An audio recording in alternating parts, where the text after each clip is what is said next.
आता हिवाळा सुरू आहे आणि हिवाळ्यात बाजारात मस्त असा हरभऱ्याचा पाला किंवा मग शेवगाचा पाला बाजारात आलेला आहे. तर आज असं शेवग्याच्या पानांचं मी बनवलं आहे थालीपीठ. मस्त लागतात चवीला आणि थोडीशी अशी वेगळी चव आहे.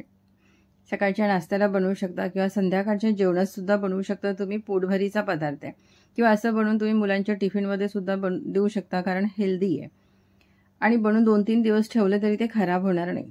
तर इथे मी घेतला आहे शेवग्याचा पाला. मस्त आला आहे बाजारात, अगदी ताजा आहे, कोवळा आहे, आजच आणलेला आहे. तर आता आपण याची फक्त पानं काढून घेऊया. आपल्याला फक्त पानंच हवेत, याचे देठ आपल्याला नको आहेत. तर अशी आपण हे पानं काढून घ्यायची आणि खूप वेळ लागत नाही काढायला, फटाफट निघतात.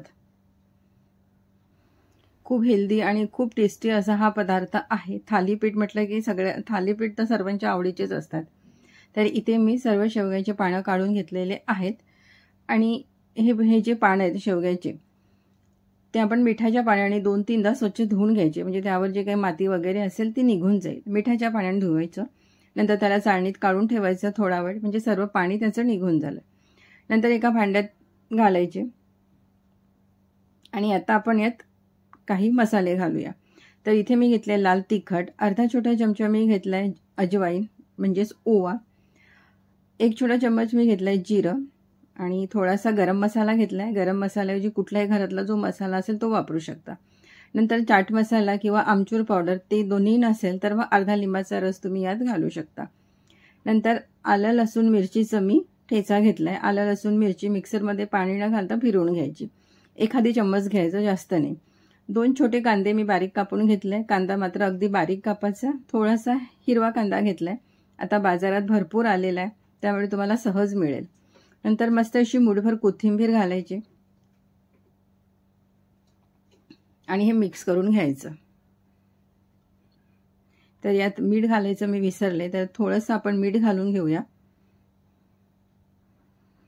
आणि परत एकदा हे मिक्स करून घ्यायचं, म्हणजे सर्व मसाले जे शेवग्याचे पाने त्याला सगळीकडे अगदी व्यवस्थित लागतील. आणि हाताने थोडंसं चोळून मिक्स करायचं, म्हणजे जे कांदा आपण घातलाय त्याला सुद्धा पाणी सुटेल. तर तुम्ही बघू शकता इथे मस्त असं मी मिक्स करून घेतलेलं आहे. आणि आता आपल्याला यात घालायचं पीठ. तर इथे मी पीठ घेतलं आहे, तांदळाचं पीठ आहे, गव्हाचं पीठ आहे, ज्वारीचं पीठ आहे, नाचणीचं पीठ आहे आणि बेसन पीठ आहे. असे 3-4 प्रकारचे मी पीठ घेतले, थोडे थोडे सर्व मिक्स करून घेतले आहेत. तर यापैकी एखादं पीठ नसेल घरात, नाही घेतलं तरी चालेल, किंवा कुठल्या एखाद्याच पिठाचं जरी तुम्ही बनवलं तरी चालेल, म्हणजे गरज नाही की हे सगळे पीठ असायलाच हवे. तर यात आता हे पीठ मिक्स करायचं आणि हे पीठ आपण मळून घ्यायचं. म्हणजे जसं आपण चपाती करता पीठ मळतो त्यापेक्षा थोडंसं आपण घट्ट मळायचं. मी यात पाणी घातलेलं नाही आहे, गरज वाटलं तरच आपण थोडंसं यात पाणी घालूया, पण मला पाण्याची गरज पडली नाही, कारण कांदा घातलाय, मीठ घातलंय आणि शेवग्याचे पानं जे आपण धुवून घेतलेत त्यात पण भरपूर पाणी आहे, त्यामुळे पाणी न घालताच मी हे पीठ मळून घेतलेलं आहे. आणि थोडंसं घट्टच मळायचं पीठ हे. तर इथे बघू शकता पीठ मी मस्त असं घट्ट मळून घेतलेलं आहे आणि याला काही रेस्ट करायला ठेवायची गरज नाही, लगेच आपण थालीपीठ बनवायला घ्यायचे. तर इथे अशा प्रकारे आपण पीठ मळून घेतलेलं आहे.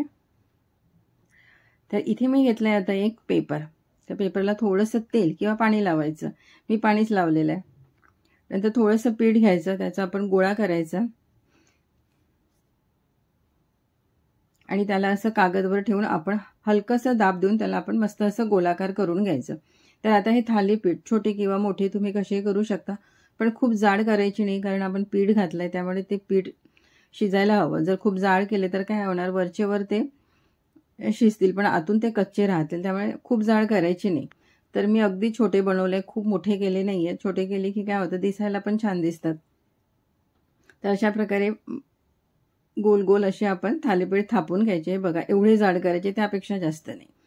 आणि मधोमध एक होल करून घ्यायचा आपण, म्हणजे त्यात तेल घातलं की कसं आहे थालीपीठ सगळीकडून व्यवस्थित भाजले जाईल. तर गॅसवर मी ठेवला एक तवा, त्यात घातलंय तेल. थोडंसं तेल घालायचं, तेल तव्यात मस्त असं पसरून घ्यायचं.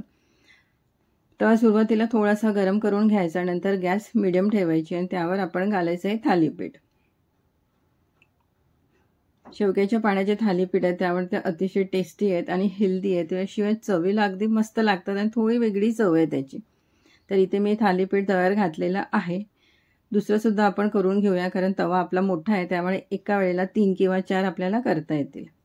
तर आता हा कागद काढून घ्यायचा आणि 1 ते 1.5 मिनिट आपण खालच्या बाजूने असं त्याला भाजून घेऊया. थोडंसं तेल घालायचं आणि 1 ते 1.5 मिनिट आपण हे असंच ठेवायचं. नंतर 1 ते 1.5 मिनिटानंतर आपण याला हे पलटून घेऊया. तर बघू शकता मस्त असा रंग आलाय, सोनेरी रंग आलाय आणि खूप मस्त असं खरपूस भाजलं गेलेलं आहे. त्यानंतर दुसऱ्या साईडने सुद्धा आपण व्यवस्थित मस्त 1 ते 1.5 मिनिट किंवा 2 मिनिट आपण हे भाजून घेऊया. थोडंसं परत तेल मी घातलेलं आहे, कारण दुसरी बाजू सुद्धा व्यवस्थित छान भाजायला हवी.